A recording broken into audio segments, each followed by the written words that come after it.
Let's go jump over to my good friend, and he's a member of our marketing advisory board. He was one of the first people that Dr. Herbert Harris referred, and that is Matt DiMaio. And Matt, is a YouTube superstar. He's a memory expert. I can guarantee you he's probably remembered everybody's name in here already. Is absolutely just teaches some techniques and tactics that he's going to show you how he gets to the level of success that he's attained, and he's done a lot. So with that, we're going to bring up Matt DiMaio for our next session. Take it away, Matt. Well, hi, everybody. Matt DiMaio here. Thank you, Tim. Thank you, Sandra. Thank you for all of the wonderful presenters and all of you lovely attendees that have given up part of your Saturday here to join us on Discovery Saturday. I'd like to make a quick promise to you. And that is, if you apply the short, simple, but very powerful tips that I'm about to cover, you will get even better results with your open mic presentation, with your summit 10-minute spotlights, and then with our 20-minute spotlights when it's your turn to be on the Great Discoveries Course Creator Spotlight. So the title of my talk is Powerful and Persuasive On-Camera Presenting. How you as a TGD creator will be able to earn a higher level of attention, more authority, and have way more sales and people opting in to your content. So I want you to understand that even before you utter a word and cover anything about your topic or your course, you are the message before your message.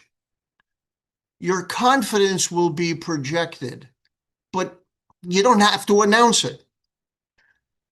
And I need to tell you that attention is actually earned in seconds. So I'm going to be very, very practical. This is not going to be much philosophy. I'm going to give you kind of step by step how to be better on camera so that you're more persuasive and more entertaining. So certain stuff happens at the subconscious level before you ever get to it. There are certain things that your viewers are going to decide before you ever talk about your content. And the first thing is they're going to decide whether or not you've got any confidence. They're going to decide whether you're worth their time and whether this is relevant to them. You see, if you fail at delivering on any one of those three things, you're not going to be persuasive at all. Next, be prepared. The Boy Scouts have a great motto about being prepared. But unfortunately, I see an awful lot of people that decide that they're just going to wing it. And when you do that, you're actually shooting yourself in the foot. You'll be less persuasive, less clear, because if you ramble, it's hard to pay attention. It's hard to follow somebody's train of thought. And it actually diminishes the level of respect people will have for you. Next, the more structure your presentation has, the more your expertise will shine through. So if you want to look like you know what you're talking about, you need to present with a clear structure that eliminates confusion.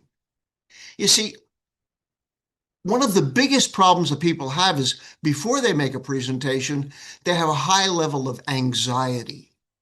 They get nervous, and that comes across. And it doesn't matter whether you're an experienced presenter or not.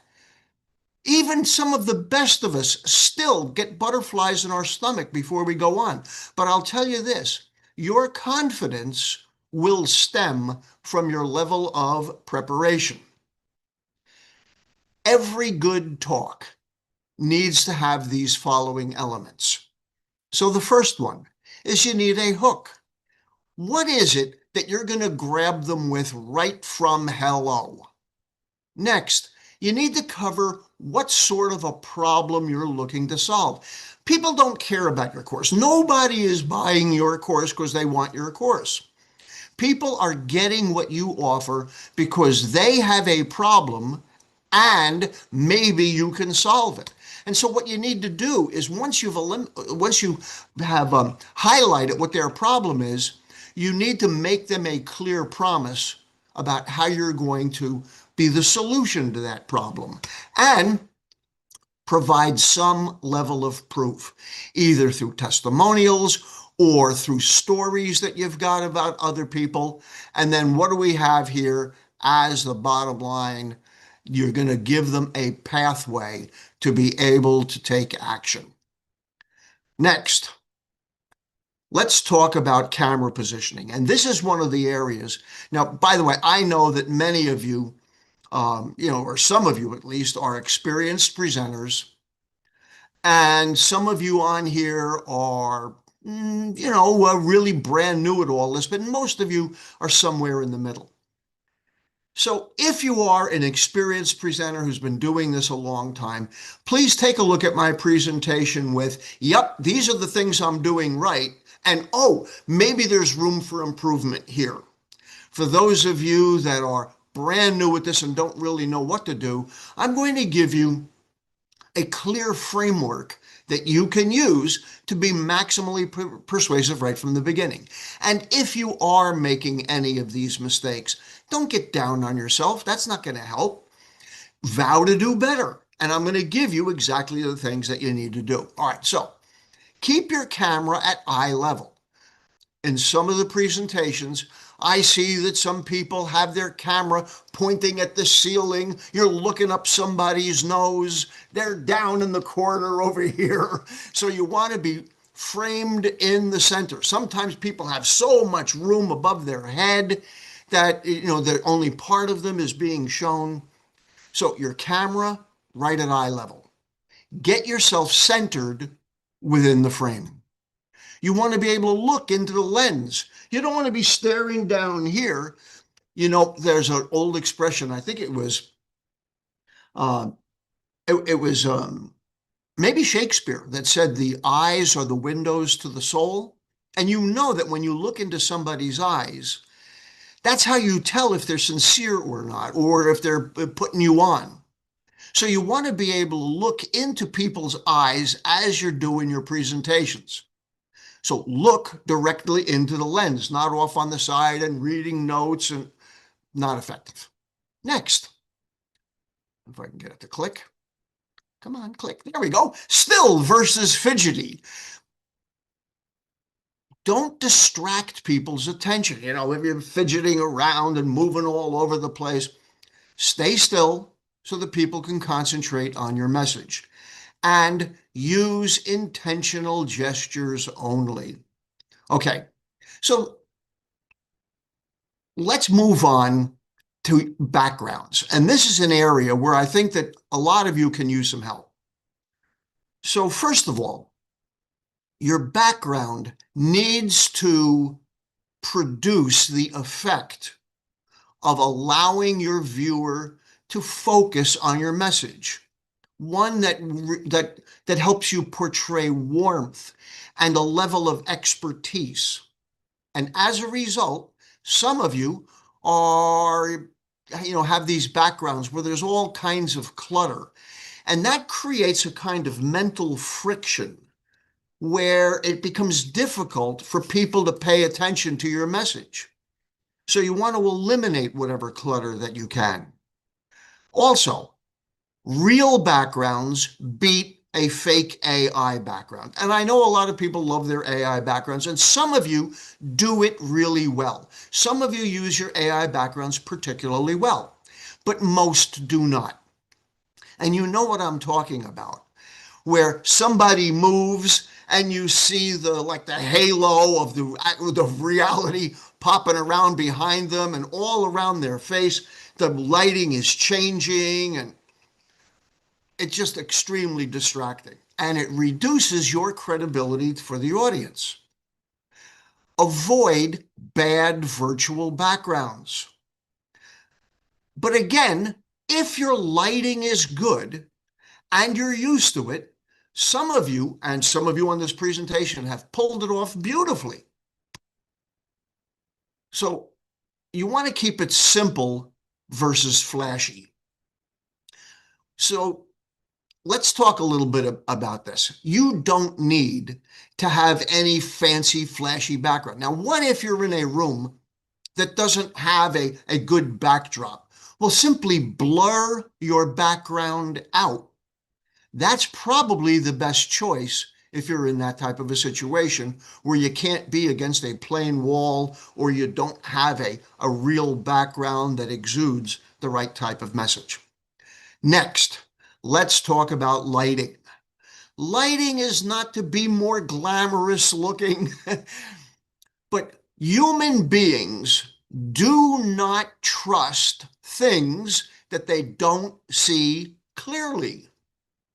So if you want to be more trusted, they've got to see you clearly.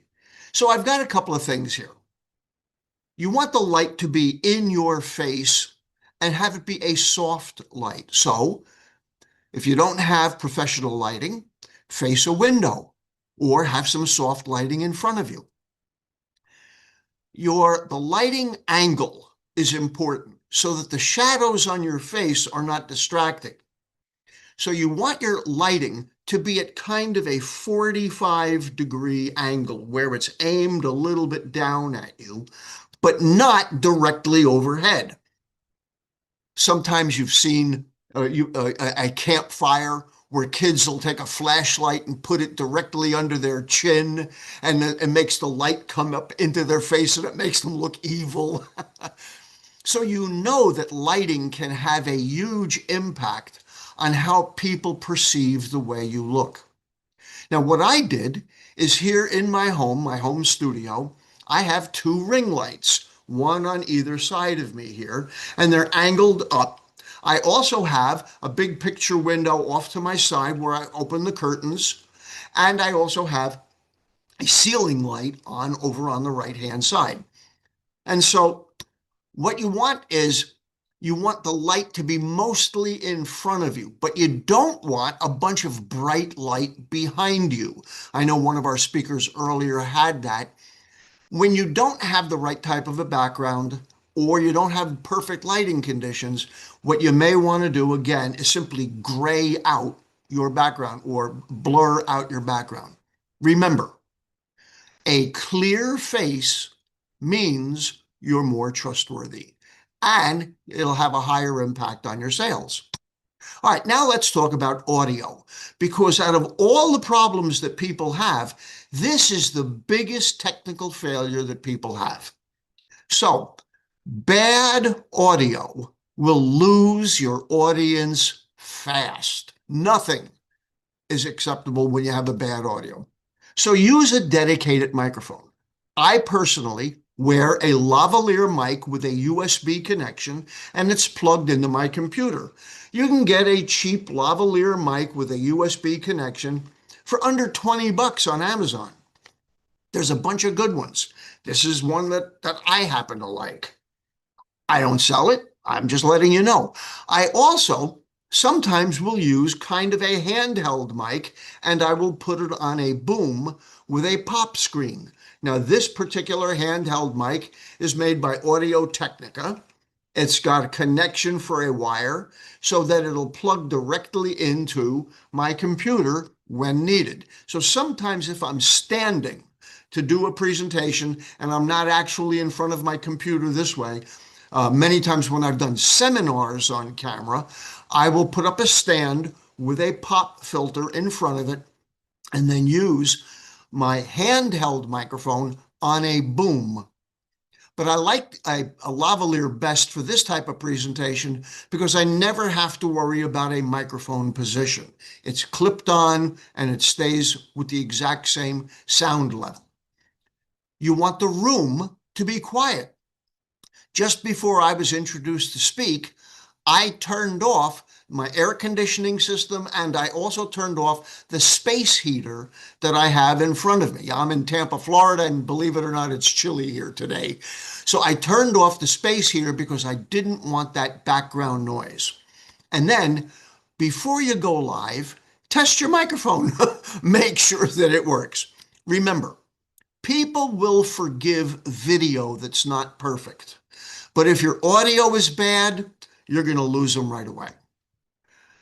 Let's talk about slides, because some of you do a fantastic job with your slides, but some of you have way too much content. Now, I'm not talking about anybody in particular from today. It's moving forward from here. As you're putting your slides together, remember, this is not supposed to be your script. You're not supposed to be competing with what you're presenting. So, no paragraphs. You want short bursts. You don't want to read your slides. You want a maximum of 6 words on any one line. Remember, your slides are there for emphasis. They're not notes for you to be reading a script. So the goal is you talk, but your slides help punctuate and emphasize your message. Simple. Let's talk about the structure in terms of the clock. Know how much time you've got. So with the Great Discovery, we have basically 3 different types of presentations that you're going to get to participate in on a regular basis. One is the open mic. Now today, because it's a Discovery Saturday, you get 2 minutes. But when we launched it earlier this week, your open mic was 3 minutes. What you want is you want to hit people with a clear hook, give them one idea that they can latch onto, and then provide them with a clear next step. Then weekly, we have summits. So Alex and Bree are running summits, and you get 10 minutes to present there. Now, it's the same format, but you have the ability to elongate, to provide a little bit more detail, and you can see what it is that you're looking to accomplish there. And then on your course spotlight, this is where you have 20 minutes to be able to make a full presentation. So you want to start by giving people a context of how what you're talking about fits into their life, and then how your content is transformational to them. And then you want to be able to provide them with a clear action step, and then at the end, give them, here is what you do next. Here is your call to action. So again, no matter the length, it's the same structure. You just want to go a little bit more in depth on each one. So when you're closing, you don't have to worry about being too persuasive. What you want to do is you want to restate what your content is all about, and then reinforce your message. Tell people what you want to do next. Don't worry about coming on too strong. Remember, you're not looking to sell them. You're looking to be of service to them.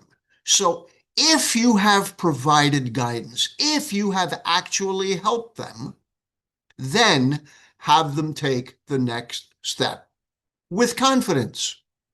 All right.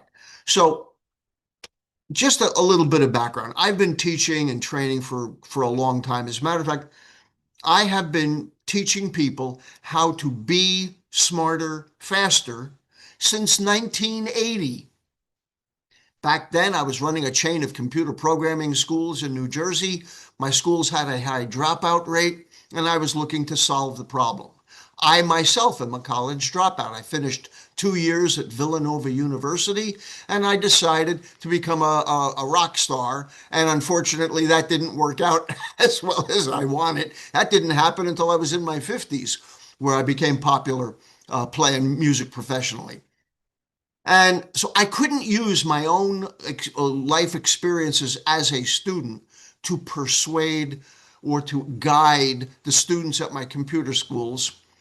So I began to research, what is it that makes somebody a good student?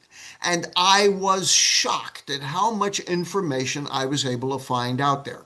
So I wound up creating a 90-minute presentation that I called What School Never Taught You About Learning. Not only did I reduce the dropout rates at my school, much more importantly, I dramatically increased the job placement rate, because when my graduates went on an interview, they actually knew what they were talking about. And that is when the magic happened, because I began to get calls from the companies that hired our graduates wanting to know what we were doing that made our students perform so much better. And that is how I got started being a speaker and trainer way back in 1980. And so today, I have 16 different courses on the Great Discovery. I have nearly 500 of you that have gone and gotten my courses. Now, I offer a lot of free stuff. Most of my stuff is all very low cost. And so I want you to have an opportunity to check me out. So there is a URL that I've kind of abbreviated for you. I want you to understand all my stuff is very, very practical. I provide solutions to your real life problems. You're going to discover how to learn things faster, how to remember better, how to get more stuff done, avoid procrastination without stress, so that you can stop feeling frustrated and start feeling more confident. In closing, I have one of these courses that I'd like to put your attention to, and that is, we're all taking online classes, but a lot of times people either don't get the benefit from those classes or they don't finish them. And so I created what was originally a book that I sold on Amazon as a paperback, and you can see how skinny this book is. I created it on Amazon. It hit #1 within days, and it is all about successful online learning. And it gives you the background about how to get the information from out there into your head, because taking classes online is a lot different than sitting in a classroom or working with an instructor. Those of you that are interested in it, here's the short URL, tinyurl.com/successful online learning. It's an audio book course, and it's available for less than $5. I think it's $4.99. So it'll help you with everything from all the other speakers that you've heard today. So thank you very much for listening to what I had to say. I wish you all the greatest of success. I wish you all the habits of the rabbits. Go forth and multiply. Thank you. Go forth and multiply. I like it. The habits of the rabbits. I'm going to have to join that. Thank you, Matt.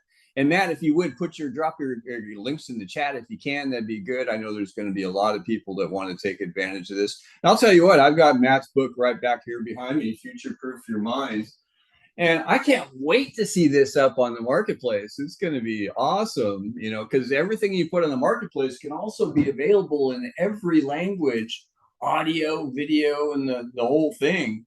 It's a pretty good option. Thank you so much, Matt. I appreciate you. Make sure you grab Matt's content, and you'll be seeing more from Matt, I'm sure.